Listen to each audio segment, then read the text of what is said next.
कि उत्तर प्रदेश में राज्यसभा चुनाव को लेकर सपा और बीजेपी में खेमेबंदी तेज है। बीजेपी कैंडिडेट संजय सेठ और सपा कैंडिडेट आलोक रंजन की नैया मझधार में अटकी है। आलोक रंजन की नैया पार लगाने के लिए जहां अखिलेश यादव जनसत्ता दल के मुखिया रघुराज प्रताप सिंह उर्फ राजा भैया से मदद मांग रहे हैं, वहीं बीजेपी ने भी राजा भैया की घेराबंदी शुरू कर दी है। लेकिन राजा भैया की तरफ से लोकसभा चुनाव को लेकर सीट का पेच फंसा दिया गया है। नफा नुकसान में मामला उलझा है। अभी तक राजा भैया की तरफ से जनसत्ता दल का रुख स्पष्ट नहीं किया गया है। वैसे जनसत्ता दल के पास 2 विधायक हैं, बावजूद इसके दोनों विधायकों की राज्यसभा चुनाव में भूमिका अहम हो गई है।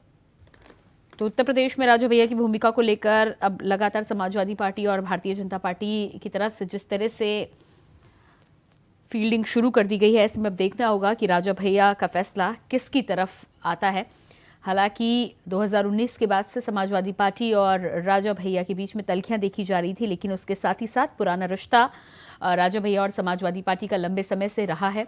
इसके अलावा भारतीय जनता पार्टी की बात करें तो पिछले कुछ दिनों से राजा भैया भी भारतीय जनता पार्टी के पक्ष में और साथ ही साथ नरेंद्र मोदी की तारीफ करते हुए कई मौकों पर देखे गए हैं। ऐसे में उम्मीद लगाया जा रहा है कि भारतीय जनता पार्टी के खेमे में राजा भैया अपनी हामी भर सकते हैं, लेकिन फैसला अभी भी राजा भैया के ऊपर टिका हुआ है। देखना ये होगा कि राज्यसभा के चुनाव से पहले उत्तर प्रदेश में 10 सीटों के लिए राज्यसभा के चुनाव होने हैं, जिसको लेकर समाजवादी पार्टी और भारतीय जनता पार्टी ने अपने अपने कैंडिडेट मैदान में उतार दिए हैं। भारतीय जनता पार्टी की तरफ से 8 कैंडिडेट तो वहीं समाजवादी पार्टी की तरफ से 3 कैंडिडेट मैदान में है। देखना ये होगा कि राजा भैया किसे समर्थन देकर राजपाट सौंपने में मदद करते हैं और भारतीय जनता पार्टी का 8वां कैंडिडेट विजय होता है या फिर समाजवादी पार्टी का 3रा कैंडिडेट। और इसी खबर पर हमारे साथ यूपी से स्टेट कोऑर्डिनेटर अनिल पाठक जुड़ चुके हैं। जी अनिल, जिस तरह से राजा भैया को लेकर अभी भी अटकलों का बाजार गर्म है, किसी के भी पक्ष में यानी कि भारतीय जनता पार्टी और समाजवादी पार्टी की तरफ अभी हामी निकलकर सामने नहीं आई है। सूत्रों के हवाले से क्या जानकारी निकलकर सामने आ रही है? देखिए प्रियंका, उत्तर प्रदेश में विधायकों की खेमेबंदी शुरू हो गई है।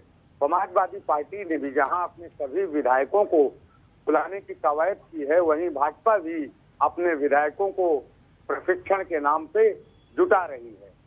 तो सीधा मुकाबला आलोक रंजन और संजय सेठ के बीच होना है। दोनों की मझधार फंसी है और इस मझधार को निकालने में राजा भैया की अहम भूमिका हो सकती है।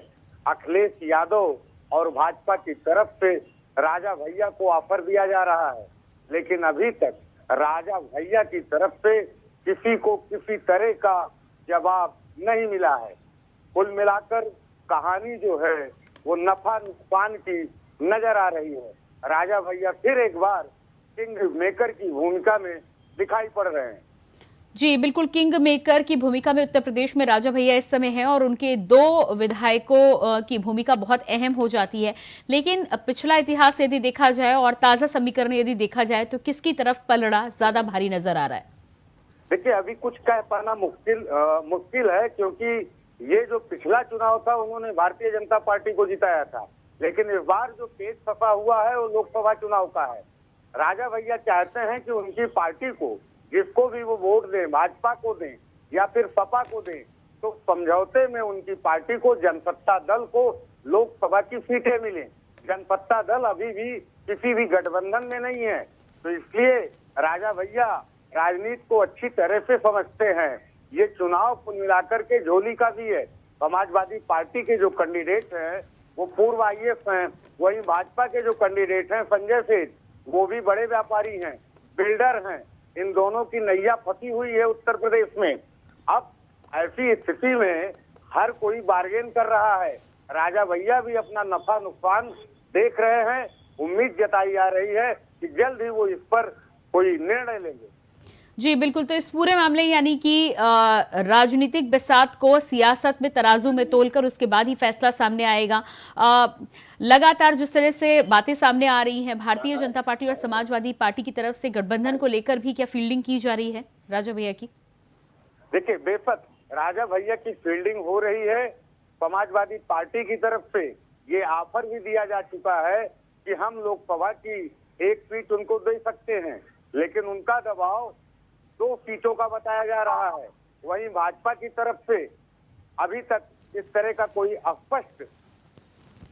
स्थिति स्पष्ट नहीं हो पाई है, जबकि राजा भैया का पूर्णतया ये दबाव है कि उन्हें भी लोकसभा चुनाव में शामिल किया जाए। कम से कम एक सीट तो उन्हें जरूर दी जाए भाजपा गठबंधन में। जी बिल्कुल। अनिल, इस तमाम जानकारी के लिए बहुत बहुत शुक्रिया आपका।